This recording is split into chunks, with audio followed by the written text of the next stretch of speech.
നമസ്കാരം. ഹൈറേഞ്ച് വാർത്തയിലേക്ക് സ്വാഗതം. ആദ്യം പ്രധാന വാർത്തകളിലേക്ക്. HCN പ്രധാന വാർത്തകൾ നിങ്ങൾക്കായി അവതരിപ്പിക്കുന്നത് എന്താണ് പാചകകല? പാചകകലയല്ല, പാലാട്ടിന്റെ കലയാണ്. ശുദ്ധമായ ചേരുവകൾ ചേർത്ത പാരമ്പര്യ കല. പാലാട്, രുചി ലോകത്തെ സമ്രാട്ട്. കുമളി തേക്കടിയിൽ വനം വകുപ്പ് പാർക്കിംഗ് ഫീസ് പിരിക്കുന്നതിലും ബോട്ട് ടിക്കറ്റ് വിൽപ്പനയിലും ക്രമക്കേട് നടക്കുന്നതായി വിജിലൻസ് നടത്തിയ പരിശോധനയിൽ കണ്ടെത്തി. കഴിഞ്ഞ ദിവസം നടത്തിയ പരിശോധനയിൽ വിജിലൻസ് കണ്ടെത്തിയിരിക്കുന്നത് 19,500 രൂപയുടെ കുറവ്. വിജിലൻസ് പരിശോധന നടത്തിയത് ഓപ്പറേഷൻ ജംഗിൾ സഫാരി എന്ന പേരിൽ. വണ്ടിപ്പെരിയാർ ചുരക്കുളം എസ്റ്റേറ്റിൽ കൊല്ലപ്പെട്ട 6 വയസ്സുകാരിയുടെ മാതാപിതാക്കൾക്ക് അടുത്ത മാസം 3-ാം തീയതി ഹൈക്കോടതിയിൽ ഹാജരാകണമെന്ന് കാണിച്ചു സമൻസ്. കുടുംബത്തിലെ 3 പേർക്ക് സമൻസ് ലഭിച്ചിരിക്കുന്നത് കുറ്റാരോപിതന്റെ പിതാവ് നൽകിയ പരാതിയെ തുടർന്ന്. കോടതി വിധിക്കെതിരെ തങ്ങൾ അപ്പീലിന് പോകാതിരിക്കാനുള്ള ശ്രമമാണ് പ്രതിഭാഗം നടത്തുന്നതെന്ന് കുട്ടിയുടെ പിതാവ്. നെടുങ്കണ്ടം പൊന്നാങ്കാണിയിൽ പുലി ഇറങ്ങിയതായി അഭ്യൂഹം. രാത്രിയിൽ പുലിയുടെ അലർച്ച കേട്ടത് പൊന്നാങ്കാണി സ്വദേശി സാബുവിന്റെ കൃഷിയിടത്തിലെ ജോലിക്കാരായ ഇതര സംസ്ഥാന തൊഴിലാളികൾ. സമീപവാസിയായ ബിജുവിന്റെ വീട്ടിലെ ആട്ടിൻകൂടിനടുത്തും പുലി എത്തിയതായി നിഗമനം. ദുരിതം പേറുന്ന ഒറ്റമുറിലേങ്ങളിൽ ജീവിതം തള്ളി നീക്കിയ അയ്യപ്പൻകോവിൽ ഗ്രാമപഞ്ചായത്തിൽ ഉൾപ്പെട്ട അയ്യരുപാറ നെടുമ്പറമ്പിൽ പ്ലാന്റേഷനിലെ തൊഴിലാളികൾ. തീർത്തും ശോചനീയാവസ്ഥയിലായ ലയങ്ങളിൽ സ്ത്രീകളും കുട്ടികളും ഉൾപ്പെടെ നയിക്കുന്നത് നരക ജീവിതം. കൂലിയും മറ്റ് ആനുകൂല്യങ്ങളും നിഷേധിക്കുന്നതിനൊപ്പം കഷ്ടത നിറഞ്ഞ ജീവിത സാഹചര്യവും 150ഓളം തൊഴിലാളി കുടുംബങ്ങളെ ദുരിതത്തിലാക്കുന്നു. വിശദമായ വാർത്തകളിലേക്ക്. കുമളി തേക്കടിയിൽ വനംവകുപ്പ് പാർക്കിംഗ് ഫീസ് പിരിക്കുന്നതിലും ബോട്ട് ടിക്കറ്റ് വിൽപ്പനയിലും ക്രമക്കേട് നടക്കുന്നതായി വിജിലൻസ് നടത്തിയ പരിശോധനയിൽ കണ്ടെത്തി. കഴിഞ്ഞ ദിവസം നടത്തിയ പരിശോധനയിൽ 19,500 രൂപയുടെ കുറവാണ് വിജിലൻസ് കണ്ടെത്തിയിരിക്കുന്നത്. ഓപ്പറേഷൻ ജംഗിൾ സഫാരി എന്ന പേരിലായിരുന്നു വിജിലൻസിന്റെ പരിശോധന. വനംവകുപ്പിന്റെ കീഴിൽ പ്രവർത്തിക്കുന്ന ഇക്കോ ടൂറിസം കേന്ദ്രങ്ങളിൽ പ്രവേശന ഫീസിനത്തിലും വനവിഭവങ്ങൾ വിറ്റുകിട്ടുന്നതിലൂടെയും ലഭിക്കുന്ന തുക ട്രഷറിയിൽ അടയ്ക്കാതെ ക്രമക്കേട് നടക്കുന്നതായി വിജിലൻസിന് പരാതി ലഭിച്ചിരുന്നു. ഇതേ തുടർന്നാണ് ഓപ്പറേഷൻ ജംഗിൾ സഫാരി എന്ന പേരിൽ വിജിലൻസ് പരിശോധന നടത്തിയത്. ഇടുക്കിയിൽ 8 സ്ഥലങ്ങളിലായിരുന്നു റെയ്ഡ്. ഇതിൽ തേക്കടിയിൽ നടത്തിയ പരിശോധനയിലാണ് വിവിധ തരത്തിലുള്ള ക്രമക്കേടുകൾ കണ്ടെത്തിയത്. Kottayam vigilance range DYSP V Manoj കുമാറിന്റെ നേതൃത്വത്തിലുള്ള സംഘമാണ് റെയ്ഡ് നടത്തിയത്. തേക്കടിയിലുള്ള വാഹനങ്ങൾ ആനവച്ചാലിലെ വനംവകുപ്പ് സ്ഥലത്താണ് പാർക്ക് ചെയ്യുന്നത്. ഇവിടുത്തെ പാർക്കിംഗ്, പ്രവേശന ഫീസ് ഇനങ്ങളിലാണ് 19,500 രൂപയുടെ കുറവ് കണ്ടെത്തിയത്. പാർക്കിംഗ് ഗ്രൗണ്ടിൽ ജോലി ചെയ്യുന്ന 2 വാച്ചർമാരുടെ ഗൂഗിൾ പേയിലേക്ക് കുമളിയിലെ ഹോട്ടൽ ജീവനക്കാരും ടൂറിസം രംഗത്തുള്ളവരും സ്ഥിരമായി പണം അയക്കുന്നുണ്ട്. ഇത് അനധികൃതമായി സഹായങ്ങൾ ചെയ്യുന്നതിനാണെന്നാണ് കണ്ടെത്തൽ. ഇതുവഴി മാസം തോറും 40,000 രൂപയോളമാണ് ഇവർ സമ്പാദിക്കുന്നത്. പാർക്കിംഗ് ഫീസ് പിരിക്കുന്നവരും തങ്ങളുടെ ഗൂഗിൾ പേ വഴി പണം സ്വീകരിക്കുന്നുണ്ട്. കൗണ്ടറിൽ പണം സ്വീകരിക്കാൻ ഉപയോഗിക്കുന്ന യന്ത്രത്തിലെ വിവരങ്ങൾ അടുത്ത ദിവസം നീക്കം ചെയ്യുന്നത് അട്ടിമറി നടത്താനാണെന്നാണ് വിജിലൻസ് കണ്ടെത്തിയിരിക്കുന്നത്. വനംവകുപ്പ് നടത്തിയ ഫയർലൈൻ നിർമ്മാണം ഉൾപ്പെടെയുള്ളവയും സംഘം പരിശോധിച്ചു. തേക്കടിയിലുള്ള കടുവാ സങ്കേതം ഡെപ്യൂട്ടി ഡയറക്ടറുടെ ഓഫീസിലെ രേഖകളും വിജിലൻസ് പരിശോധിച്ചു. വണ്ടിപ്പെരിയാർ ചുരക്കുളം എസ്റ്റേറ്റിൽ കൊല്ലപ്പെട്ട 6 വയസ്സുകാരിയുടെ മാതാപിതാക്കൾക്ക് അടുത്ത മാസം 3-ാം തീയതി ഹൈക്കോടതിയിൽ ഹാജരാകണമെന്ന് കാണിച്ച് സമൻസ് ലഭിച്ചതായി പെൺകുട്ടിയുടെ പിതാവ്. കുറ്റാരോപിതന്റെ പിതാവ് നൽകിയ പരാതിയെ തുടർന്നാണ് കുടുംബത്തിലെ 3 പേർക്ക് സമൻസ് ലഭിച്ചിരിക്കുന്നത്. കോടതി വിധിക്കെതിരെ തങ്ങൾ അപ്പീലിന് പോകാതിരിക്കാനുള്ള ശ്രമമാണ് പ്രതിഭാഗം നടത്തുന്നതെന്ന് കുട്ടിയുടെ പിതാവ് പറഞ്ഞു. വണ്ടിപ്പെരിയാർ ചുരക്കുളം എസ്റ്റേറ്റ് ലയത്തിൽ പീഡനത്തിനിരയായി കൊല്ലപ്പെട്ട 6 വയസ്സുകാരിയുടെ മാതാപിതാക്കൾ അടുത്ത മാസം 3-ാം തീയതി ഹൈക്കോടതിയിൽ ഹാജരാകണമെന്ന് കാണിച്ചാണ് സമൻസ് ലഭിച്ചിരിക്കുന്നത്. കേസിലെ കുറ്റാരോപിതനായ അർജുന്റെ പിതാവ് നൽകിയ പരാതിയെ തുടർന്നാണ് കുടുംബത്തിലെ 3 പേർക്ക് സമൻസ് ലഭിച്ചിരിക്കുന്നത്. ഡിസംബർ 14-ന് പെൺകുട്ടിയുടെ കൊലപാതക കേസിലെ പ്രതിയെ വെറുതെ വിട്ടുകൊണ്ടുള്ള കട്ടപ്പന അതിവേഗ സ്പെഷ്യൽ കോടതിയുടെ വിധി വന്ന ശേഷം പെൺകുട്ടിയുടെ മാതാപിതാക്കളും ബന്ധുക്കളും കുറ്റാരോപിതനെ കൊലപ്പെടുത്തുമെന്ന് ആക്രോശിച്ചതിന്റെ പേരിൽ ഇയാളുടെ പിതാവ് സമർപ്പിച്ച പരാതിയിലാണ് കോടതിയിൽ ഹാജരാകണമെന്ന് ആവശ്യപ്പെട്ടുകൊണ്ട് സമൻസ് ലഭിച്ചതെന്നും കുട്ടിയുടെ പിതാവ് പറയുന്നു. കട്ടപ്പന കോടതിയുടെ വിധിക്കെതിരെ ഹൈക്കോടതിയെ സമീപിക്കാനിരിക്കെയാണ് പ്രതിയുടെ പിതാവും അഭിഭാഷകനും ഇത്തരം ശ്രമങ്ങൾ നടത്തുന്നതെന്നും കുട്ടിയുടെ പിതാവ് പറഞ്ഞു. ഇപ്പോൾ കുഞ്ഞും പോയി സാറ് നമ്മുടെ ജീവിതം തന്നെ ഇല്ലാതാക്കിയ ഒരു തകർന്നിരിക്കുന്ന ഒരു ഭാഗമാണ്. അപ്പോൾ അങ്ങനെ ഇരിക്കുമ്പോൾ ഈ പ്രതിയുടെ ഭാഗത്തിരുന്ന് ഞങ്ങളെ ഒത്തിരി ജീവിക്കാൻ തന്നെ ഇതിൻ്റെ അകത്ത് സമ്മതിക്കാത്ത ഒരു രീതിയിലാണ് ഞങ്ങൾ മാനസികമായിട്ടും പലരോടും പല കാര്യവും പറഞ്ഞു വിട്ടുകൊണ്ട് ഞങ്ങളെ ഒത്തിരി ബുദ്ധിമുട്ടിക്കുകയാണ് ചെയ്യുന്നത്. കാര്യം ഇപ്പോൾ 3-ാം തീയതി ഞങ്ങൾ ഹൈക്കോടതിയിൽ ഹാജരാകണമെന്ന് പറഞ്ഞുകൊണ്ടാണ്. ഈ സ്ഥലത്തില്ലാത്ത ഞങ്ങളോടാണ് ഇങ്ങനൊരു മനസ്സറിയാത്തൊരു കാര്യമാണ് ഇതിനകത്ത് കാണിച്ചിരിക്കുന്നത്. കാരണം 12-ാം തീയതി തന്നെ ഞങ്ങൾ പറഞ്ഞെന്ന് വിധി എങ്ങനെ വന്നാലും ഇവരെ തല്ലിക്കൊല്ലും എന്നുള്ള രീതിക്ക് ഞങ്ങൾ പറഞ്ഞു. ഞാനും എൻ്റെ ചേട്ടൻ മണിയും എൻ്റെ പെങ്ങൾ മാലതിയും ഇവർക്കൊന്നും ഈ കേസിനെ കുറിച്ച് പോലും ഞാൻ വിളിച്ച് പറഞ്ഞു തന്നെയാണ് ഈ ജഡ്ജ്മെൻറ്റ് കാര്യങ്ങളൊക്കെ തന്നെ അറിയുന്നത്. അങ്ങനെയുള്ളവർ ഇതിനകത്ത് നമ്മൾ ഓരോ വായതാക്കി പോയാൽ പോലും ഇവർ എന്താണെന്ന് പോലും ചോദിക്കാത്ത ആൾക്കാരാണ്.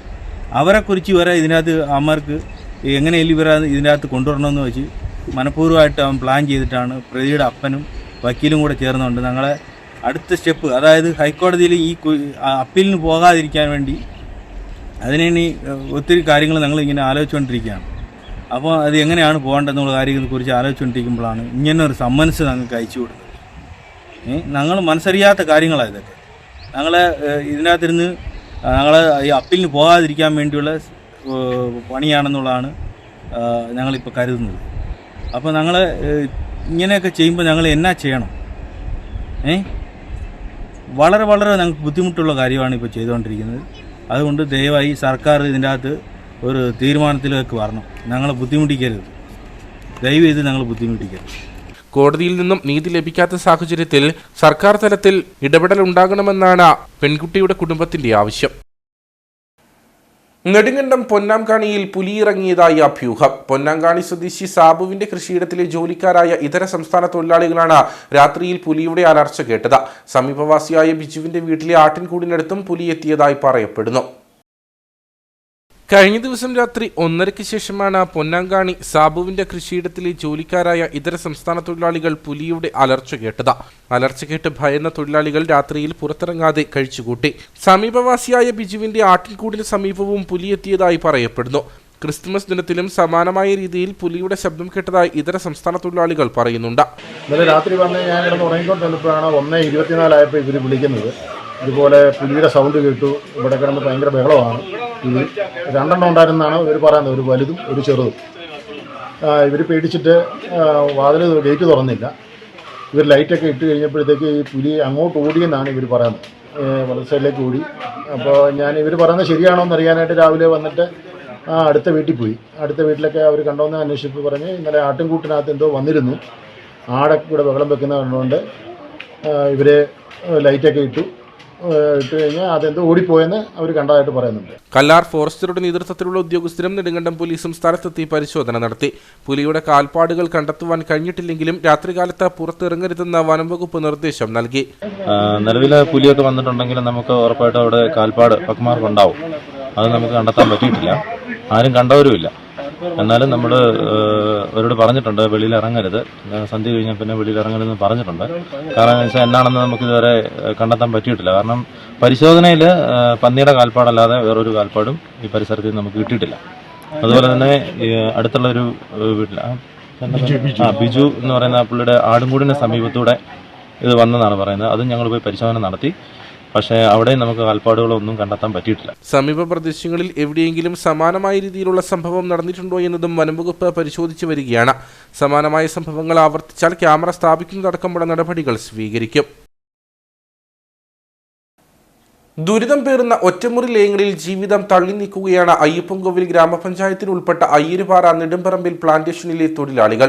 തീർത്തും ശോചനീയാവസ്ഥയിലായ ലയങ്ങളിൽ സ്ത്രീകളും കുട്ടികളും ഉൾപ്പെടെ നരക ജീവിതമാണ് നയിക്കുന്നത്.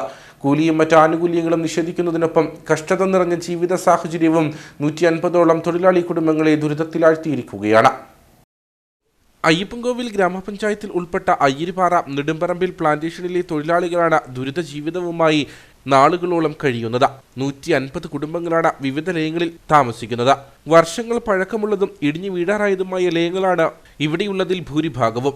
കൊച്ചുകുട്ടികൾ, പ്രായപൂർത്തിയായ പെൺകുട്ടികൾ, സ്ത്രീകൾ തുടങ്ങി തൊഴിലാളികളും അവരുടെ ആശ്രിതരും നാളുകളായി ദുരിതപൂർണമായ ജീവിതമാണ് തള്ളി നീക്കുന്നതെന്ന് തൊഴിലാളികൾ പറയുന്നു. കൊച്ചു പിള്ളേർക്കുള്ള പഠിപ്പിക്ക് ഇത് വാരത്തിൽ ശമ്പളം കിട്ടത്തില്ല. ഇത് തൊഴിലാളിക്കുള്ള ഇത് ആനുകൂല്യം നമുക്ക് ഒന്നും കിട്ടത്തില്ല. ഇവിടെ ഇവിടെ ജീവിക്കുന്നത് ഞങ്ങൾ കൊച്ചു പിള്ളേർ പഠിക്കാനൊക്കെ മറ്റേ അത്യാവശ്യം ഞങ്ങൾ ഇവിടെ പണിച്ച് ജീവിക്കുന്നുണ്ട്. ഈ പണം കിട്ടിയെങ്കിൽ പിള്ളേർക്ക് സ്കൂൾ ഫീസ് കിട്ടത്തില്ല. ഒരു ഭയങ്കരമായ ഒരു കഷ്ടത്തിൽ ഞങ്ങൾ കിടക്കുന്നുണ്ട്. വാതിലുകൾ ഇല്ലാത്ത ശൗചാലയങ്ങൾ, സുരക്ഷിതമല്ലാത്ത കുളിമുറികൾ, ഇഴജന്തുക്കളുടെ സാന്നിധ്യമുള്ള കിടപ്പ് മുറികൾ തുടങ്ങി മനുഷ്യവാസത്തിന് അനുയോജ്യമല്ലാത്ത സാഹചര്യമാണ് ഈ ലയങ്ങളിൽ ഉള്ളതെന്നാണ് തൊഴിലാളികളുടെ പരാതി. குளிப்புறம் எங்களுக்கு எதுவுமே இல்லை.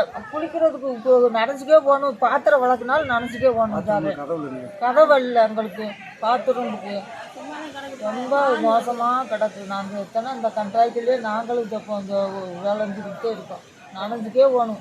பாத்திரம் வளர்க்கினாலும் நனைஞ்சிக்கே போகணும். விளக்கணும். குளிக்கணும்னால் நாங்கள் நனைஞ்சிக்கே தான் போய் குளிக்கணும். எங்களுக்கு எந்த இதுவுமே கிடையாது. வீட்டை பாருங்கள், வீட்டுக்குள்ளேலாம் நீங்கள் வந்து பாருங்கள் எட்டி. ശുദ്ധമായ കുടിവെള്ളത്തിനും ക്ഷാമം നേരിടുന്നുണ്ട്. അതുകൊണ്ട് തന്നെ ആഹാരം പാകം ചെയ്യുന്നതിനും വലിയ ബുദ്ധിമുട്ടാണ് തങ്ങൾ അനുഭവിക്കുന്നതെന്നും തൊഴിലാളികൾ പറഞ്ഞു. ஓசு போட்டு தான் பிடிக்கிறோம். அதுலேயும் சில பேர் பிடிங்கிறாங்க. அப்புறம் நாங்கள் தண்ணிக்கு சண்டை ஒருத்தருக்கு ஒருத்தர் சண்டை வந்துகிட்டே கிடக்கு. ஓசில் தண்ணி வருது. இப்போ சாக்கடைக்குள்ளே தான் அந்த ஓசை கழட்டி போட்டு அது வழி வருது தண்ணி. எங்களுக்கு ஒரு பைப்பு வசதி எதுவுமே இல்லை. மழை பெஞ்சா வீடு ஊரை ஒழுகுது.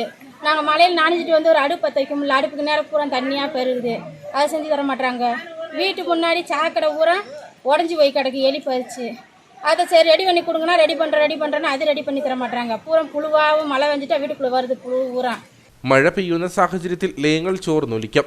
പിന്നീട് ആഹാരം പാകം ചെയ്യുക എന്നത് ഏറെ ദുഷ്കരമാണ്. ഇതിനെല്ലാം പുറമെയാണ് കൂലിയും മറ്റ് ആനുകൂല്യങ്ങളും ലഭിക്കാത്തതും. പലതവണ തോട്ടം ഉടമയോട് ഇക്കാര്യങ്ങൾ പരാതിയുമായി അറിയിച്ചിട്ടും യാതൊരുവിധ നടപടിയും ഉണ്ടായിട്ടില്ല. സംയുക്ത ട്രേഡ് യൂണിയനുകളടക്കം ഉദ്യോഗസ്ഥർക്കും തോട്ടം മേലധികൃതർക്കും പരാതി നൽകിയിട്ടും പരിഹരിക്കാമെന്ന ഉറപ്പ് മാത്രമാണ് വർഷങ്ങളായുള്ള മറുപടി. ഇതോടെ സ്ത്രീകൾ ഉൾപ്പെടെയുള്ളവരുടെ ജീവിത അവകാശങ്ങളാണ് ലംഘിക്കപ്പെടുന്നത്. ഇത്രയൊക്കെ യാതനകൾ അനുഭവിച്ചിട്ടും മറ്റു മാർഗമില്ലാതെ തൊഴിലാളികൾ തോട്ടങ്ങളിൽ പണിയെടുക്കുകയാണ്.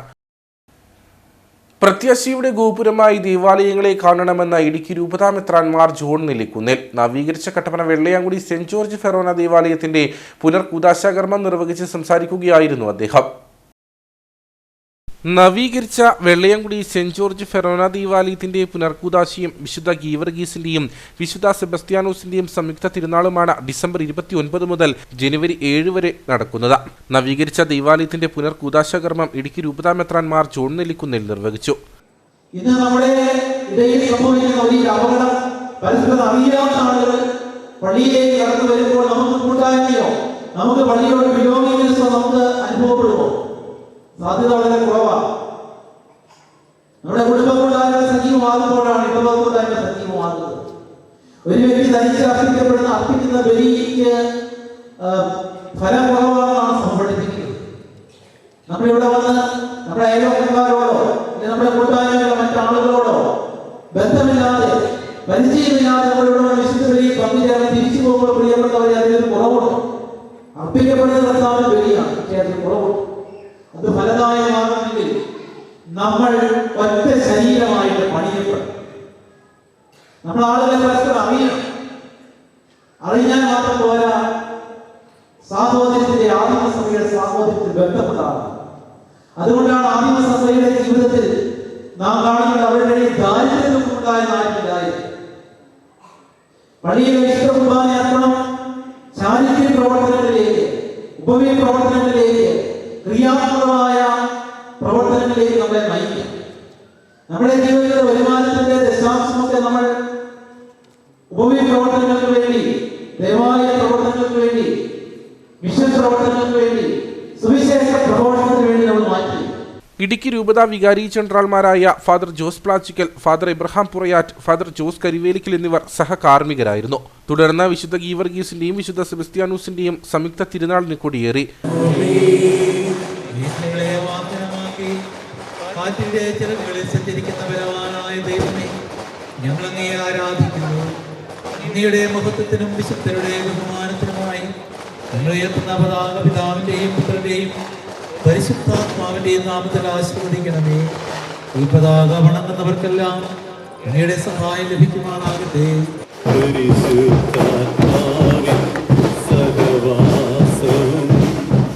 ഇടവക വികാരി ഫാദർ തോമസ് മണിയാട്ട്, അസിസ്റ്റന്റ് വികാരി ഫാദർ ജോസഫ് ഉമ്മിക്കുന്നേൽ, കൈക്കാരന്മാരായ ഷാജി കൈതക്കുളം, CM മത്തായി ചേലക്കാട്ട് തുടങ്ങിയവർ നേതൃത്വം നൽകി.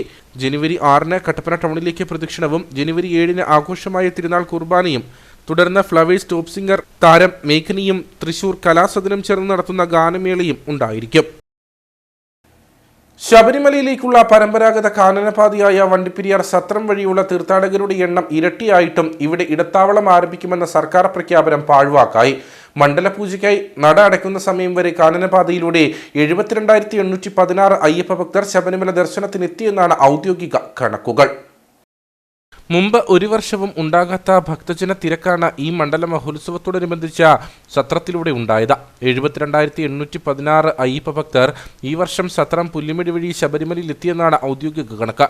മുമ്പ് ഒരു ദിവസം ശരാശരി 3000-ൽ താഴെ അയ്യപ്പ ഭക്തരായിരുന്നു ഇതുവഴി പോയിരുന്നതെങ്കിൽ ഇത്തവണ 7,000 മുതൽ 8,000 വരെ ഭക്തർ ഇതുവഴി ശബരിമലയിലേക്ക് എത്തി.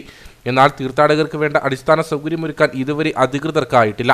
തീർത്ഥാടകരുടെ പ്രവാഹം അധികൃതരുടെ കണക്കുകൂട്ടലുകൾ പാടെ തെറ്റിച്ചു. കഴിഞ്ഞ വർഷം ജനുവരിയിൽ മകരവിളക്ക് ഒരുക്കം വിലയിരുത്തുന്നതിന്റെ ഭാഗമായി ദേവസ്വം മന്ത്രി കെ രാധാകൃഷ്ണൻ സത്രം സന്ദർശിച്ചിരുന്നു. അന്ന് സത്രത്തെ പ്രധാന ഇടത്താവളമാക്കി മാറ്റുമെന്ന് മന്ത്രി പറയുകയും ചെയ്തു. എന്നാൽ ഈ സീസണിലും കുറ്റമറ്റതായ സൗകര്യങ്ങൾ പോലും ഒരുക്കാൻ അധികൃതർക്ക് കഴിഞ്ഞിട്ടില്ല. തീർത്ഥാടകരുടെ തിരക്കനുസരിച്ചുള്ള സൗകര്യങ്ങൾ സത്രത്തിൽ ആവശ്യമാണ്. തമിഴ്നാട്, ആന്ധ്രാപ്രദേശ്, തെലങ്കാന, കർണാടക തുടങ്ങിയ സംസ്ഥാനങ്ങളിൽ നിന്ന് പോലും ധാരാളം അയ്യപ്പ ഭക്തർ ഇതുവഴി ശബരിമലയിലേക്ക് പോകുന്നുണ്ട്.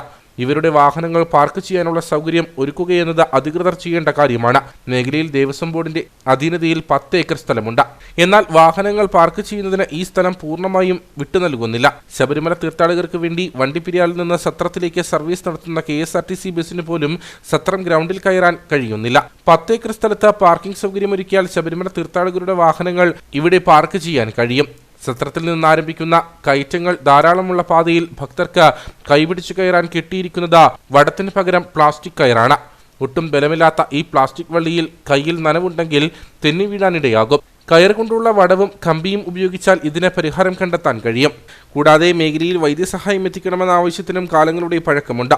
മകരവിളക്ക് ദർശനത്തിനായി വീണ്ടും ശബരിമല നട തുറക്കുന്നതോടെ കഴിഞ്ഞ വർഷത്തേക്കാൾ പരമ്പരാഗത കാനനപാതയായ വണ്ടിപ്പെരിയാർ സത്രം കാനനപാതയിലൂടെ ശബരിമല ദർശനത്തിനായും പുല്ലുമേട്ടിൽ നിന്ന് മകരജ്യോതി ദർശിക്കുന്നതിനായും കൂടുതൽ അയ്യപ്പ ഭക്തർ എത്തുമെന്നത് ഉറപ്പാണ്. ഇവർക്കാവശ്യമായ അടിസ്ഥാന സൗകര്യങ്ങളും ഒരുക്കേണ്ടതുണ്ട്. മകരവിളക്കിനോടനുബന്ധിച്ച് തിരക്ക് വർദ്ധിക്കുന്ന സാഹചര്യത്തിൽ ആവശ്യമായ സുരക്ഷാ ക്രമീകരണങ്ങൾ ഉദ്യോഗസ്ഥരുടെ ഭാഗത്തു നിന്നും പ്രദേശത്ത് നടത്തണമെന്നാണ് ആവശ്യം. കട്ടപ്പന 20 ഏക്കർ പാലം നിർമ്മാണത്തിന്റെ ഭാഗമായി വീട് ഒഴിയേണ്ടി വരുന്ന കുടുംബത്തിന് സ്ഥലം നൽകുന്ന വിഷയം കൗൺസിലിൽ ചർച്ച ചെയ്ത നഗരസഭ. നഗരസഭയുടെ ഉടമസ്ഥതയിൽ സ്ഥലമുണ്ടോ എന്ന് പരിശോധിച്ച് റിപ്പോർട്ട് നൽകുവാൻ സെക്രട്ടറിയെ കൗൺസിൽ ചുമതലപ്പെടുത്തി. പാലം നിർമ്മാണം ആരംഭിക്കുന്ന മുറയ്ക്ക് വീട് ഒഴിയണമെന്നാണ് പാലത്തിനോട് ചേർന്ന് താമസിക്കുന്ന 3 അംഗ കുടുംബത്തോട് പൊതുമരാമത്ത് വകുപ്പ് ആവശ്യപ്പെട്ടിരിക്കുന്നത്. ഇവരെ മാറ്റിപ്പാർപ്പിക്കുന്നതിന് വേണ്ട നടപടി നഗരസഭ സ്വീകരിക്കണമെന്ന LDF കൗൺസിലറുടെ കത്തിന്മേലാണ് കൗൺസിൽ ഈ വിഷയം പരിഗണിച്ചത്. വീട് നിർമ്മിച്ചു നൽകാനുള്ള നിയമമില്ലെങ്കിലും നഗരസഭയുടെ ആസ്തിയിലുള്ള സ്ഥലമുണ്ടെങ്കിൽ സർക്കാർ അനുമതി വാങ്ങി സ്ഥലം നൽകാൻ തയ്യാറാണെന്ന് ചെയർപേഴ്സൺ പറഞ്ഞു. അനുയോജ്യമായ സ്ഥലമുണ്ടോ എന്ന് പരിശോധിക്കാൻ സെക്രട്ടറിയെ കൗൺസിൽ ചുമതലപ്പെടുത്തിയതായി നഗരസഭാ ചെയർപേഴ്സൺ ഷൈനി സണ്ണി ചെറിയാൻ പറഞ്ഞു. അപ്പം പാലത്തിനോട് തൊട്ട് ചേർന്ന് ഒരു കുടുംബം താമസിക്കുന്നുണ്ട്. അപ്പോൾ അവരെ അവിടുന്ന് മുനിസിപ്പാലിറ്റി മാറ്റി അവർക്ക് സുരക്ഷിതമായ സ്ഥലവും വീടും കൊടുക്കണമെന്നാണ് ഇന്ന് അജണ്ടയിൽ വന്നത്. അപ്പം നമുക്ക് നേരിട്ട് അത് ഏറ്റെടുക്കാനായിട്ടുള്ള ഒരു സാഹചര്യം നിയമാനുസരണം ഇല്ല. അപ്പം നമ്മൾ സെക്രട്ടറിയെ ചുമതലപ്പെടുത്തി അവർക്ക് അനുയോജ്യമായ സ്ഥലം മുനിസിപ്പാലിറ്റിക്ക് എവിടെയെങ്കിലും കിടപ്പുണ്ടെങ്കിൽ അത് കൗൺസിലിനെ അറിയിക്കുകയും ആ സ്ഥലം അവർക്ക് വിട്ടുകൊടുക്കുന്നതിന് ഗവൺമെന്റിലേക്ക് ശുപാർശ ചെയ്യാനും ഇന്ന് തീരുമാനമെടുത്തിട്ടുണ്ട്. കൗൺസിലിൽ തീരുമാനമെടുത്തിട്ടുണ്ട്. മലയോര ഹൈവേ നിർമ്മാണത്തിന്റെ ഭാഗമായിട്ടാണ് 20 ഏക്കറിൽ പുതിയ പാലം നിർമ്മിക്കുന്നത്. പഴയ പാലത്തിന്റെ കാലപ്പഴക്കത്തെ തുടർന്നാണ് പുതിയ പാലം നിർമ്മിക്കുക. 3.5 കോടി രൂപയാണ് പാലം പണിയുവാൻ വകയിരുത്തിയിരിക്കുന്നത്. വിവിധ പദ്ധതികൾ വഴി സ്ഥാപിക്കുന്ന ഹൈമാസ്റ്റ് ലൈറ്റുകളുടെ ഗുണനിലവാരമില്ലായ്മയും കൗൺസിൽ ചർച്ചയായി. പല വാർഡുകളിലെയും ഹൈമാസ്റ്റ് ലൈറ്റുകൾ കേടായത് കൗൺസിലർമാർ ശ്രദ്ധയിൽപ്പെടുത്തുകയായിരുന്നു. MP, MLA ഫണ്ടിൽ നിന്നും അനുവദിക്കുന്ന ലൈറ്റുകൾക്ക് കുറഞ്ഞത് 3 വർഷം വാറന്റി ഉണ്ടാകണമെന്ന നിർദ്ദേശം കൗൺസിൽ അംഗീകരിച്ചു. 20 ഏക്കർ താലൂക്ക് ആശുപത്രിയിലെ സീവേജ് ട്രീറ്റ്മെന്റ് പ്ലാന്റ് നിർമ്മാണത്തിനും കൗൺസിൽ അനുമതി നൽകി. ജലനിധിയിൽ നിന്ന് 50 ലക്ഷം രൂപ അനുവദിച്ച ജല അതോറിറ്റിയാണ് സീവേജ് ട്രീറ്റ്മെന്റ് പ്ലാന്റ് നിർമ്മിക്കുക. വിവിധ പദ്ധതികളുടെ ടെൻഡർ വൈകുന്നത് സംബന്ധിച്ചും കൗൺസിൽ ചർച്ച ചെയ്തു. അയ്യപ്പൻകോവിൽ മേരികുളം ചെന്നിനായ്ക്കൻകുടിയിൽ ആദിവാസിയുടെ കൃഷിദേഹണ്ഡങ്ങൾ വെട്ടിനശിപ്പിച്ചെന്ന് പരാതി. ചെന്നിനായ്ക്കൻകുടി കിണറ്റുകര കുഞ്ഞിരാമന്റെ 1.5 ഏക്കർ ഭൂമിയിലെ കൃഷിദേഹണ്ഡങ്ങളാണ് നശിപ്പിച്ചിരിക്കുന്നത്. കൃഷിയോടുകൂടിയ ഭൂമി പാട്ടത്തിന് കൊടുത്തതുമായി ബന്ധപ്പെട്ട തർക്കമാണ് കാർഷിക വിളകൾ വെട്ടിയും കളനാശിനി തളിച്ചും നശിപ്പിക്കാൻ കാരണം. 2009 കുഞ്ഞിരാമൻ തന്റെ ഭൂമി സ്വകാര്യ വ്യക്തിക്ക് പാട്ടത്തിന് നൽകിയിരുന്നു. എഗ്രിമെന്റിൽ 12 വർഷം എഴുതാമെന്നായിരുന്നു ധാരണ. എന്നാൽ സ്വകാര്യ വ്യക്തി 22 വർഷമായി എഴുതിപ്പിച്ച കുഞ്ഞിരാമനെ കൊണ്ട് ഒപ്പിടിപ്പിക്കുകയായിരുന്നു. തുടർന്ന് 12 വർഷം കഴിഞ്ഞപ്പോൾ പാട്ടം നൽകിയ വ്യക്തിയുമായി സ്ഥലത്തെ ചൊല്ലി തർക്കമുണ്ടായി. ഇതേ തുടർന്ന് പോലീസിൽ പരാതി നൽകിയെങ്കിലും സ്വകാര്യ വ്യക്തി വഴങ്ങിയില്ല. പിന്നീട് കോടതിയെ സമീപിച്ചുവെങ്കിലും സ്വകാര്യ വ്യക്തിക്ക് അനുകൂലമായി വിധിയുണ്ടായി. എന്നാൽ പിന്നീട് മേൽക്കോടതിയെയും കളക്ടറെയും സമീപിച്ചു. ഇതേ തുടർന്ന് സ്വകാര്യ വ്യക്തി ഒഴിഞ്ഞുപോകാൻ കളക്ടർ ഉത്തരവിട്ടിരുന്നു. ഡിസംബർ 21 മുമ്പായി ഒഴിയണമെന്നായിരുന്നു ഉത്തരവിലുണ്ടായിരുന്നത്. കഴിഞ്ഞ 25-ാം തീയതി വരെ സ്വകാര്യ വ്യക്തി വിളവെടുക്കുകയും ചെയ്തു. എന്നാൽ കൃഷിയോടുകൂടി പാട്ടത്തിന് നൽകിയ ഭൂമിയിലെ മുഴുവൻ കൃഷിദേഹണ്ഡങ്ങളും നഷ്ടപ്പെടുത്തിയാണ് ഭൂമി വിട്ടു നൽകിയതെന്ന് സ്ഥല ഉടമയായ കുഞ്ഞിരാമൻ പറയുന്നു. ഞാൻ പാട്ടത്തിന് കൊടുത്ത് പാട്ടം തീരുന്ന മുളകെല്ലാം പറിച്ച് പോയി കഴിഞ്ഞാൽ എൻ്റെ പിറ്റേ ദിവസം മരുന്ന് മേടിച്ചു, കൊടി വെട്ടി, മൊത്തം കൊടിയും വെട്ടി. ഇപ്പം പറയുകയാണെങ്കിൽ 1.25 ഏക്കർ സ്ഥലം അക്കരയ്ക്കരയായിട്ട് ഉണ്ട്. 600 കൊടിയിലും കാണും. മരുന്ന് മേടിച്ചിട്ടുണ്ട്. തെങ്ങിൻ്റെ മണ്ട എല്ലാം വെട്ടിയിട്ടുണ്ട്. ഒരു 5-6 ലക്ഷം രൂപയുടെ നഷ്ടം. ഇതിൻ്റെ പാട്ടം എടുത്ത ആൾ ചെയ്താൽ കൃഷിയെടുത്ത് അതിന് കോടതി വിധി വന്നു. എനിക്ക് സ്ഥലം തിരികെ കിട്ടി. അതിൻ്റെ കാലാവധി തീർന്ന് എന്നിട്ട് മുളകും പറിച്ചുകൊണ്ട് ഒരു കൊടിയും വെട്ടിച്ചു. ഏലം, കുരുമുളക് തുടങ്ങിയവ വെട്ടിനശിപ്പിക്കുകയും മറ്റുള്ളവ കളനാശിനി തളിച്ച നശിപ്പിക്കുകയും ചെയ്തെന്ന് ഊരുമൂപ്പനായ ദിവാകരൻ പാലക്കൽ പറയുന്നു. പാട്ടത്തിന് കൊടുത്ത സമയത്ത് പട്ടയത്തിന് ഇല്ലായിരുന്നു കൊടുക്കുമ്പോൾ. അത് കഴിഞ്ഞ് മക്കളുടെ പേര് പട്ടയമായി കഴിയുമ്പോൾ പട്ടയം മകളുടെ പേരിലും അനിയൻ്റെ മകളുടെ പേരിലാണ് അമ്പലത്തിനടുത്തുള്ള സ്ഥലം. ആ പട്ടയം കിട്ടുമ്പോൾ അവർ പറഞ്ഞ് സ്ഥലം വിട്ടു വരാൻ പറഞ്ഞ് ഇവർ കേസ് കൊടുക്കുകയും ചെയ്യുന്ന എൻ്റെ അറിവ് ഉദ്ദേശം. അങ്ങനെ ഇരിക്കെ ഇതിന് കോടതി കേസായി 1 ലക്ഷം രൂപ നഷ്ടം കൊടുക്കണമെന്ന് പറഞ്ഞു. ഇതിന് നഷ്ടം കൊടുക്കാമെന്ന് പറഞ്ഞു. അങ്ങനെ തർക്കത്തെ നീക്കിയാൽ കോടതി വിധിയായി ഇവർക്ക് സ്ഥലം അനുകൂലമായി. കളക്ടറുടെ ഉത്തരവ് വന്നതിൻ്റെ ഓർഡർ പേപ്പർ അവർക്കും എത്ര കൃഷിയും കിട്ടി ഇവർക്കും കിട്ടിയിട്ടുണ്ട്. അത് കഴിഞ്ഞാൽ ആദായം എടുത്തിട്ടാണ് ഡേറ്റ് മാറിക്കൊടുന്നതിന് മുമ്പാണ് ഇത്തരം കാര്യങ്ങൾ ചെയ്തിരിക്കുന്നത്. 15 ലക്ഷത്തോളം രൂപയുടെ കാർഷിക വിളകളാണ് നശിപ്പിച്ചിരിക്കുന്നത്. 2 ഇടങ്ങളിലായുള്ള ഭൂമിയിലെ മുഴുവൻ കൃഷിയും നശിപ്പിച്ച അവസ്ഥയിലാണ്. ഇനി പുതിയ കൃഷി ഇറക്കി വിളവാക്കണമെങ്കിൽ കുറഞ്ഞത് 5 വർഷമെങ്കിലും എടുക്കും. അയ്യപ്പൻകോവിൽ പഞ്ചായത്തിലെ ഊരുമൂപ്പന്മാരുടെ നേതൃത്വത്തിൽ കുഞ്ഞിരാമൻ പീരുമേട് ഡിവൈഎസ്പിക്ക് പരാതി നൽകി. പ്രായപൂർത്തിയാകാത്ത പെൺകുട്ടിയെ മദ്യം നൽകി പീഡിപ്പിച്ച യുവാവും സഹായം ചെയ്തു നൽകിയ സുഹൃത്തുക്കളും അറസ്റ്റിൽ. നെടുങ്കണ്ടത്താണ് സംഭവം. പെൺകുട്ടിയെ ലൈംഗികമായി പീഡിപ്പിച്ച ആഷിഖ്, സഹായിച്ച സുഹൃത്ത് അനീഷ്, പ്രായപൂർത്തിയാകാത്ത മറ്റൊരു സുഹൃത്ത് എന്നിവരാണ് നെടുങ്കണ്ടം പോലീസിന്റെ പിടിയിലായത്. കഴിഞ്ഞ ദിവസം ഉച്ചയ്ക്ക് ശേഷമാണ് സംഭവം. പെൺകുട്ടിയുടെ ആൺസുഹൃത്ത് ആഷിഖും ഇയാളുടെ സുഹൃത്ത് അനീഷും പ്രായപൂർത്തിയാകാത്ത മറ്റൊരാളും ചേർന്ന് മദ്യപിച്ചു. തുടർന്ന് ഇവർ പെൺകുട്ടിയെ ഇവിടേക്ക് വിളിച്ചു വരുത്തുകയും കൂടിയ അളവിൽ മദ്യം നൽകുകയുമായിരുന്നു. ഇതിനുശേഷം പ്രായപൂർത്തിയാകാത്ത ആളും അനീഷും വീട്ടിലേക്ക് മടങ്ങി. എന്നാൽ കൂടിയ അളവിൽ മദ്യം കഴിച്ച പെൺകുട്ടി ബോധരഹിതയായിരുന്നു.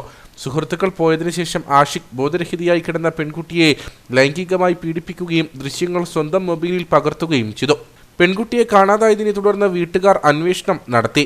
വീട്ടിലുണ്ടായിരുന്ന പെൺകുട്ടിയുടെ മൊബൈലിലേക്ക് വന്ന കോളിൽ സഹോദരി തിരിച്ചു വിളിച്ചു.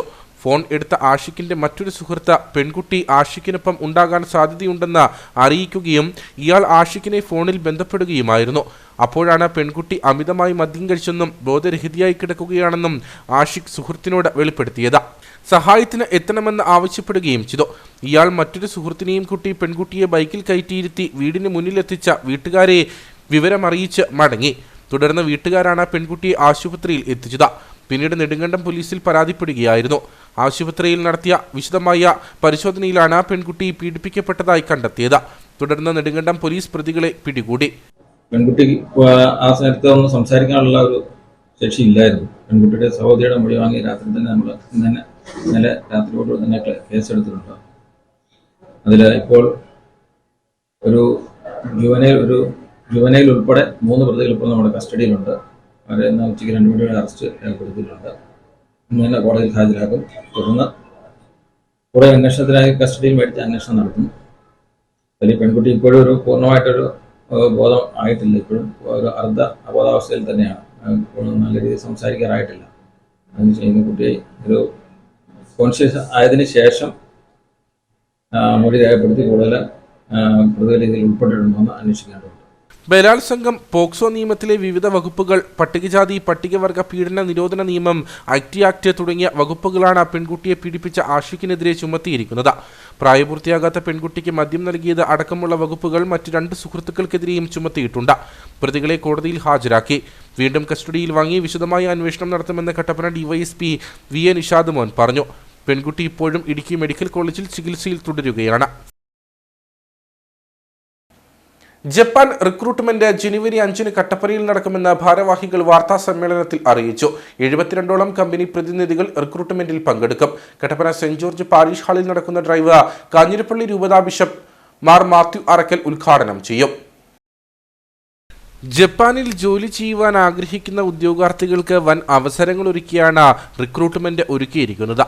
ദേശീയ നൈപുണ്യ വികസന കോർപ്പറേഷന്റെ കീഴിൽ രജിസ്റ്റേർഡ് സെന്ററിംഗ് organisation Ajinora overseas consultancy global education ട്രസ്റ്റുമായി സഹകരിച്ചാണ് ഡ്രൈവ് സംഘടിപ്പിച്ചിരിക്കുന്നത്.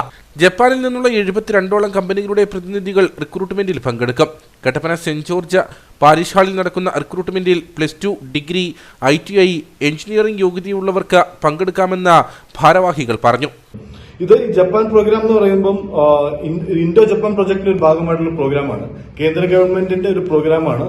അത് സൗത്ത് ഇന്ത്യയിൽ ഓപ്പറേറ്റ് ചെയ്യുന്നത് അജിനോറയാണ്. അജിനോറ ഓവർസീസ് കൺസൾട്ടൻസിയാണ്.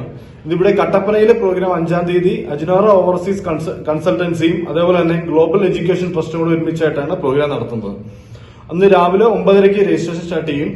വൈകുന്നേരം ഒരു 5 മണി വരെ ജപ്പാനിൽ നിന്നുള്ള എംപ്ലോയേഴ്സ് ഇവിടെ ഉണ്ടാവും. ഈ കാൻഡിഡേറ്റ്സ് ഇവിടെ എത്തുന്നു. നമ്മൾ ഏകദേശം 5000-ഓളം കാൻഡിഡേറ്റ്സിനാണ് പ്രതീക്ഷിക്കുന്നത്. രാവിലെ 9:30 ആരംഭിക്കുന്ന ഡ്രൈവ് കാഞ്ഞിരപ്പള്ളി രൂപത ബിഷപ്പ് മാർ മാത്യു അറക്കൽ ഉദ്ഘാടനം ചെയ്യും.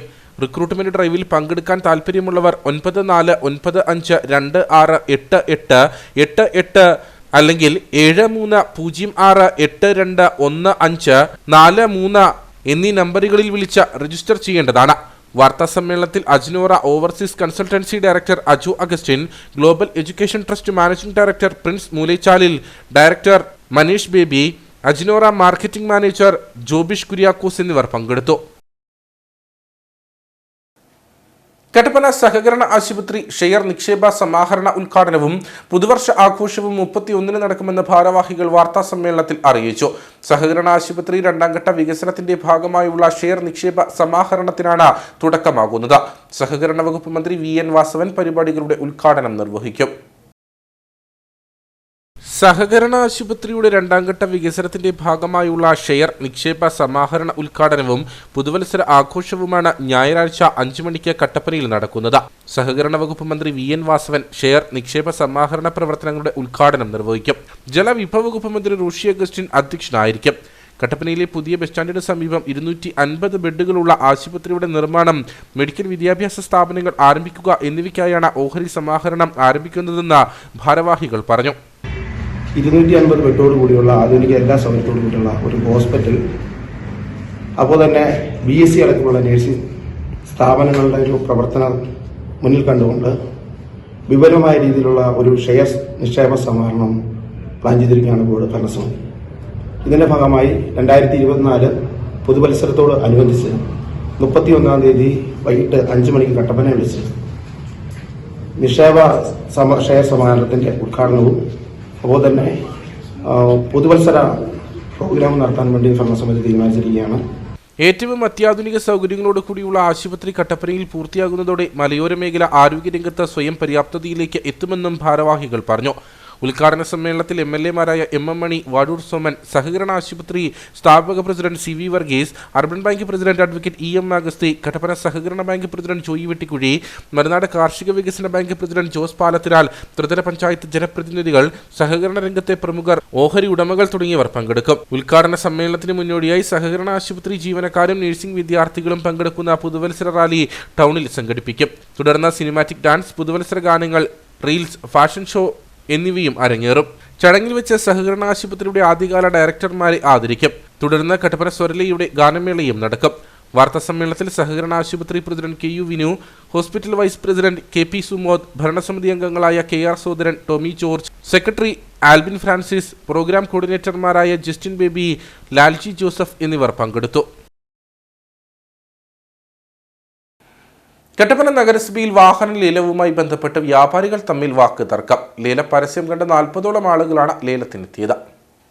കട്ടപ്പന നഗരസഭയുടെ ഉടമസ്ഥതയിലുള്ള കണ്ടം ചെയ്ത ബൊലീറോ വാഹനവും ടിപ്പർ ലോറിയുമാണ് ലേലം ചെയ്യാൻ തീരുമാനിച്ചത്.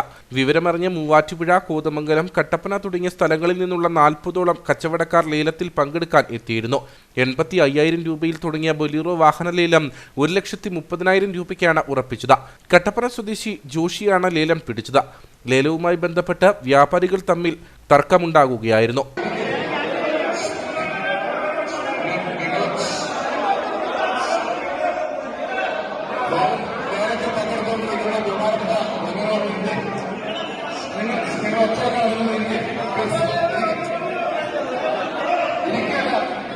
$1,25,000 ആരംഭിച്ച ടിപ്പർ ലോറി ലേലം 1,35,500 രൂപയ്ക്ക് മൂവാറ്റുപുഴ സ്വദേശി അബ്ദുൾ ജബ്ബാറാണ് പിടിച്ചത്. ലേലം പിടിച്ച തുകയ്ക്കൊപ്പം 18% GSTയും അടച്ചാണ് ലേലം ഉറപ്പിച്ചത്. മാലിന്യ പ്രതിസന്ധിയിൽ വീർപ്പുമുട്ടി കാഞ്ചിയാർ വെടിലാങ്കണ്ടത്തെ വ്യാപാരികളും സമീപവാസികളും. ചാക്കുകളിൽ വയ്ക്കുന്ന മാലിന്യങ്ങൾ പഞ്ചായത്ത് ഹരിതകർമ്മസേന കൊണ്ടുപോകാത്തത് മൂലം വലിയ പ്രതിസന്ധിയാണ് വ്യാപാരികൾ നേരിടുന്നത്. കാഞ്ചിയാർ ഗ്രാമപഞ്ചായത്തിൽ ഉൾപ്പെട്ട വെള്ളിലാങ്കണ്ടം മേഖലയിലെ വ്യാപാരികളാണ് പ്രതിസന്ധിയിലായിരിക്കുന്നത്.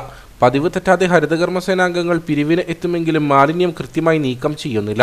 മാലിന്യം കൊണ്ടുപോകാൻ ചാക്കുകളില്ല എന്ന ന്യായം പറഞ്ഞാണ് ഇത്തവണ കൈയൊഴിഞ്ഞത്. ഇതോടെ വ്യാപാരികൾ തന്നെ ചാക്കുകെട്ടുകളിലായി മാലിന്യങ്ങൾ ക്രമീകരിച്ചു വെച്ചു. എന്നാൽ മാലിന്യങ്ങൾ എടുത്തുകൊണ്ടുപോകാൻ ഹരിതകർമ്മസേന അംഗങ്ങൾ വിമുഖത കാണിക്കുന്നുവെന്നാണ് പരാതി. 2 മാസമായിട്ട് ഇവിടുത്തെ വേസ്റ്റ് എടുക്കുന്നില്ല. ഫണ്ട് പൈസ മാത്രം പിരിച്ചുകൊണ്ട് പോവുകയാണ്. കാരണം എന്താണെന്ന് ചോദിച്ചാൽ അവരുടെ ചാക്കില്ലെന്ന് പറഞ്ഞ് അവർ വേസ്റ്റ് എടുക്കാൻ പോവുകയാണ്. ഈ കടകളിലെല്ലാം വേസ്റ്റ് 2 മാസമായിട്ട് ഇവിടെ കൂട്ടി വെച്ചേക്കുകയാണ്. ഇതെടുത്ത് ഇപ്പം ചാക്ക് നിറച്ച് വെച്ചിട്ട് അവർ കൊണ്ടുപോകാൻ സന്മനസ് കാണിക്കുന്നില്ല. ഉദ്യോഗസ്ഥർ അതിൻ്റെ നടപടി സ്വീകരിക്കണം. സംസ്ഥാനത്തിന് വെളിയിൽ നിന്നുള്ള അയ്യപ്പ ഭക്തർ പ്രധാനമായി കടന്നുപോകുന്ന പാതയാണ് നിർദ്ദിഷ്ട മലയോര ഹൈവേ. ഇതുവഴി കടന്നുപോകുന്ന അയ്യപ്പ ഭക്തർ രാത്രിയിലും മറ്റും വെടിലാങ്കണ്ടത്തെ വിവിധ വ്യാപാരശാലകളുടെ മുന്നിലിരുന്ന് ഭക്ഷണം കഴിക്കുകയും അവശിഷ്ടങ്ങളും മറ്റ് മാലിന്യങ്ങളും അലക്ഷ്യമായി വലിച്ചെറിയുകയും ചെയ്യും.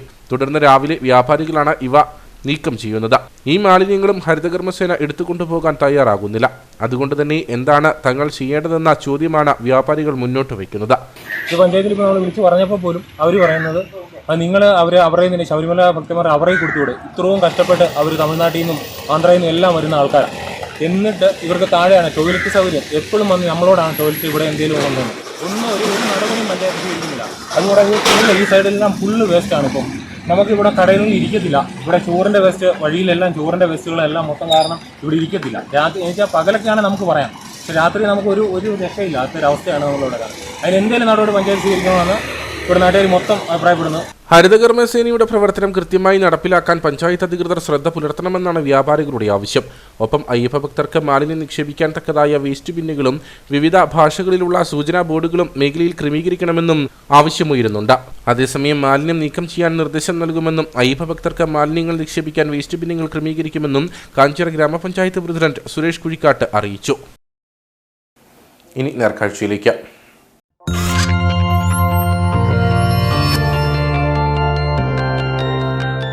നേർക്കാഴ്ച നിങ്ങൾക്കായി അവതരിപ്പിക്കുന്നത് പ്രിയപ്പെട്ടവരുടെ സന്തോഷം പരിശുദ്ധമായ പൊന്നിലൂടെ KG's ജ്വല്ലറി, കോട്ടയം കട, സിൻസ് 1950. ആരാരും ശ്രദ്ധിക്കാതെ കിടക്കുന്ന ചരിത്ര അവശേഷിപ്പാണ് കല്ലാർകുട്ടിക്ക് സമീപമുള്ള തോട്ടാപ്പുര. പവർ ഹൗസിന്റെയും അണക്കെട്ടിന്റെയും നിർമ്മാണ കാലത്ത് പാറ പൊട്ടിക്കുന്നതിനും മറ്റുമുള്ള മരുന്നും അനുബന്ധ ഉപകരണങ്ങളും സൂക്ഷിച്ചിരുന്നത് തോട്ടാപ്പുരയിലാണ്. പിന്നീട് കല്ലാർകുട്ടിയുമായി ചേർന്ന് കിടക്കുന്ന ഈ പ്രദേശത്തിന്റെ പേര് തന്നെ തോട്ടാപ്പുരയെന്നായി മാറി. ഒറ്റനോട്ടത്തിൽ തോട്ടാപ്പുരയിൽ കാണുന്ന വലിയ പാറയ്ക്കടിയിൽ ചരിത്രം അവശേഷിപ്പിച്ച ഒരു നിർമ്മിതിയുണ്ടെന്ന് അധികമാർക്കും അറിയില്ല. കല്ലാർകുട്ടി വെള്ളത്തുവൽ റോഡ് കടന്നു പോകുന്നത് പാറയ്ക്കുള്ളിലെ ഈ ചരിത്ര അവശേഷിപ്പിന്റെ മുകളിലൂടെയാണ്.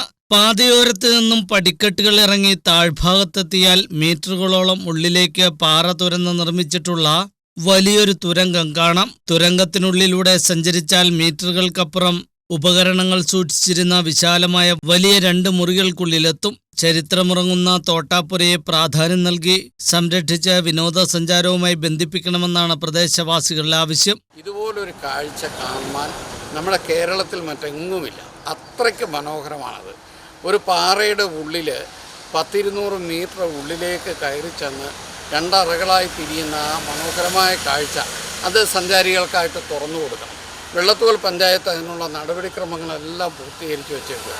ഫണ്ടിടാനും ഞങ്ങൾ തയ്യാറാണ്. അതിനുവേണ്ടി എന്ത് കാര്യം ചെയ്യാനും തയ്യാറാണ്. പക്ഷേ അത് ഞങ്ങൾക്ക് വിട്ടുതരണം. അവിടെ കിടന്ന് നശിച്ചു പോകുന്നതിലൊക്കെ എത്രയോ നല്ലതാണ്. കോടിക്കണക്കിന് രൂപ ഖജനാവിലേക്കും പഞ്ചായത്തിനും കിട്ടുന്ന ഒരു വലിയ പദ്ധതി. നാട്ടിനാകെ വികസനമുണ്ടാകും. ഈ മേഖലയ്ക്കാകെ ഇടുക്കി ജില്ലയിലെ ഏറ്റവും വലിയ ടൂറിസം ബേസായിട്ട് അത് മാറും. നിലവിൽ തോട്ടാപ്പുര അവഗണനയ്ക്ക് നടുവിലാണ്. കൂരാക്കുരുട്ട് നിറഞ്ഞ ഗുഹയ്ക്കുള്ളിൽ വവ്വാലുകൾ സ്വൈര്യവിഹാരം നടത്തുകയാണ്. പ്രവേശന കവാടത്തിൽ ചെളിയും വെള്ളക്കെട്ടുമാണ് നിലവിലുള്ളത്. ബന്ധപ്പെട്ട വകുപ്പുകൾ ചരിത്ര പ്രാധാന്യം നൽകി തോട്ടാപ്പുരയ്ക്ക് സംരക്ഷണമൊരുക്കിയാൽ വിനോദസഞ്ചാരികളെ എവിടേക്ക് ആകർഷിക്കാനാകും. പ്രവേശന ഫീസ് ഏർപ്പെടുത്തിയാൽ മെച്ചപ്പെട്ട വരുമാനം ലഭിക്കുന്നതിനപ്പുറം ചരിത്രമുറങ്ങുന്നൊരു നിർമ്മിതിക്ക് അർഹമായ പരിഗണനയും ലഭിക്കും. പാതയോരത്തു നിന്നും ഇവിടേക്കെത്താനുള്ള പടിക്കെട്ടുകളിലെ അറ്റകുറ്റപ്പണികൾ നടത്തുകയും വിളക്കുകൾ ക്രമീകരിച്ച് തോട്ടാപ്പുരയുടെ ഉൾവശം പ്രകാശമാനമാക്കുകയും ചെയ്താൽ ഈ ചരിത്ര അവശേഷിപ്പിനെ സഞ്ചാരികൾക്ക് അനുഭവവേദ്യമാക്കാം. പ്രവേശന കവാടം കൂടി ആകർഷണീയമാക്കിയാൽ പ്രദേശത്തിന്റെ വിനോദസഞ്ചാര സാധ്യതയ്ക്ക് ഇത് വഴി തുറക്കും.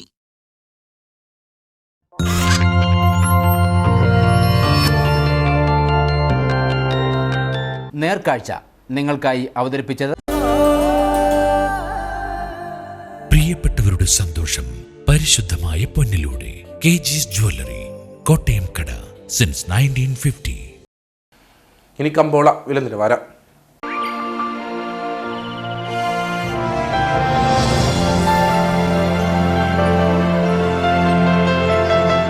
കമ്പോളം നിങ്ങൾക്കായി അവതരിപ്പിക്കുന്നത്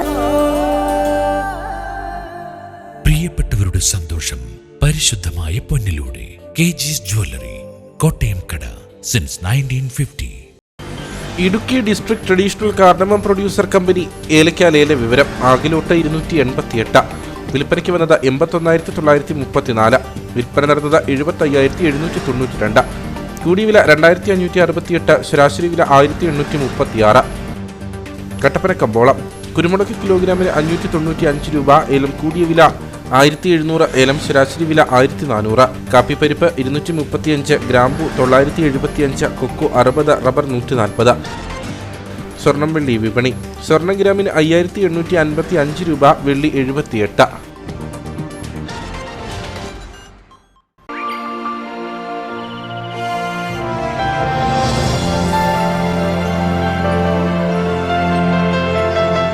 കമ്പോളം നിങ്ങൾക്കായി അവതരിപ്പിച്ചത് പ്രിയപ്പെട്ടവരുടെ സന്തോഷം പരിശുദ്ധമായ പൊന്നിലൂടെ KG's ജ്വല്ലറി, കോട്ടയം കട, സിൻസ് 1950. പ്രധാന വാർത്തകളിലേക്ക് ഒരിക്കൽ കൂടി. HCN പ്രധാന വാർത്തകൾ നിങ്ങൾക്കായി അവതരിപ്പിക്കുന്നത് എന്താണ് പാചകകല? പാചകകലയല്ല, പാലാട്ടിന്റെ കലയാണ്. ശുദ്ധമായ ചേരുവകൾ ചേർത്ത പാരമ്പര്യ കല. പാലാട്, രുചി ലോകത്തെ സമ്രാട്ട്. കുമളി തേക്കടിയിൽ വനം വകുപ്പ് പാർക്കിംഗ് ഫീസ് പിരിക്കുന്നതിലും ബോട്ട് ടിക്കറ്റ് വിൽപ്പനയിലും ക്രമക്കേട് നടക്കുന്നതായി വിജിലൻസ് നടത്തിയ പരിശോധനയിൽ കണ്ടെത്തി. കഴിഞ്ഞ ദിവസം നടത്തിയ പരിശോധനയിൽ വിജിലൻസ് കണ്ടെത്തിയിരിക്കുന്നത് 19,500 രൂപയുടെ കുറവ്. വിജിലൻസ് പരിശോധന നടത്തിയത് ഓപ്പറേഷൻ ജംഗിൾ സഫാരി എന്ന പേരിൽ. വണ്ടിപ്പെരിയാർ ചുരക്കുളം എസ്റ്റേറ്റിൽ കൊല്ലപ്പെട്ട 6 വയസ്സുകാരിയുടെ മാതാപിതാക്കൾക്ക് അടുത്ത മാസം 3-ാം തീയതി ഹൈക്കോടതിയിൽ ഹാജരാകണമെന്ന് കാണിച്ചു സമൻസ്. കുടുംബത്തിലെ 3 പേർക്ക് സമൻസ് ലഭിച്ചിരിക്കുന്നത് കുറ്റാരോപിതന്റെ പിതാവ് നൽകിയ പരാതിയെ തുടർന്ന്. കോടതി വിധിക്കെതിരെ തങ്ങൾ അപ്പീലിന് പോകാതിരിക്കാനുള്ള ശ്രമമാണ് പ്രതിഭാഗം നടത്തുന്നതെന്ന് കുട്ടിയുടെ പിതാവ്. നെടുങ്കണ്ടം പൊന്നാങ്കാണിയിൽ പുലി ഇറങ്ങിയതായി അഭ്യൂഹം. രാത്രിയിൽ പുലിയുടെ അലർച്ച കേട്ടത് പൊന്നാങ്കാണി സ്വദേശി സാബുവിന്റെ കൃഷിയിടത്തിലെ ജോലിക്കാരായ ഇതര സംസ്ഥാന തൊഴിലാളികൾ. സമീപവാസിയായ ബിജുവിന്റെ വീട്ടിലെ ആട്ടിൻകൂടിനടുത്തും പുലി എത്തിയതായി നിഗമനം. ദുരിതം പേർന്ന ഒറ്റമുറി ലേയങ്ങളിൽ ജീവിതം തള്ളി നീക്കിയ അയ്യപ്പൻകോവിൽ ഗ്രാമപഞ്ചായത്തിൽ ഉൾപ്പെട്ട അയ്യരുപാറ നെടുമ്പറമ്പിൽ പ്ലാന്റേഷനിലെ തൊഴിലാളികൾ. തീർത്തും ശോചനീയാവസ്ഥയിലായ ലേയങ്ങളിൽ സ്ത്രീകളും കുട്ടികളും ഉൾപ്പെടെ നയിക്കുന്നത് നരക ജീവിതം. കൂലിയും മറ്റ് ആനുകൂല്യങ്ങളും നിഷേധിക്കുന്നതിനൊപ്പം കഷ്ടത നിറഞ്ഞ ജീവിത സാഹചര്യവും 150ഓളം തൊഴിലാളി കുടുംബങ്ങളെ ദുരിതത്തിലാക്കുന്നു. ഇതോടുകൂടി വാർത്താ ബുള്ളറ്റിനോട് പൂർണ്ണമാകുന്നു. നമസ്കാരം.